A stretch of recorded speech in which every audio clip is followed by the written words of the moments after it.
Développement du capital humain, formation et employabilité des jeunes dans le secteur, dotation en infrastructures modernes par des investissements massifs, voilà les grands défis à relever par l'industrie africaine du raffinage pour faire face à la croissance économique et démographique du continent. L'enjeu est de pouvoir continuer à fournir au marché africain des produits pétroliers tant en qualité qu'en quantité dans les prochaines années. Autre actualité qui a dominé cette 10e Assemblée générale, la chute des cours du pétrole qui aujourd'hui est estimée à environ $50 le baril. L'analyse du secrétaire exécutif de l'ARA. Comme les raffineries, ce sont des sociétés, je dirais, socialement responsables.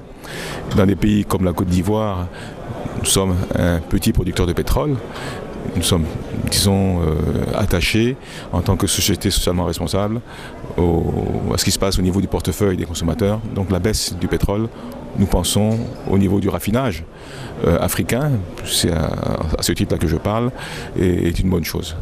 Mais en ce qui concerne, on va dire, les pays producteurs de pétrole, qui sont exportateurs de pétrole brut, pour eux, ce n'est pas une bonne chose parce qu'on se rend compte que dans les pays pétroliers, la manne pétrolière sert à financer beaucoup de programmes sociaux. Cette 10e Assemblée générale dénommée ARA Week a vu la reconduction du secrétaire exécutif, l'ivoirien Joël Dervin, et du président en exercice, le Gabonais Pierre Redono Ndiaye, pour un nouveau mandat d'1 an à la tête de l'ARA.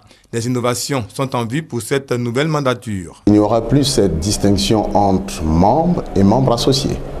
Parce qu'à l'origine, les membres étaient les raffineurs et les membres associés, ceux qui n'étaient pas dans le raffinage, mais dans le stockage, la distribution et l'importation des produits.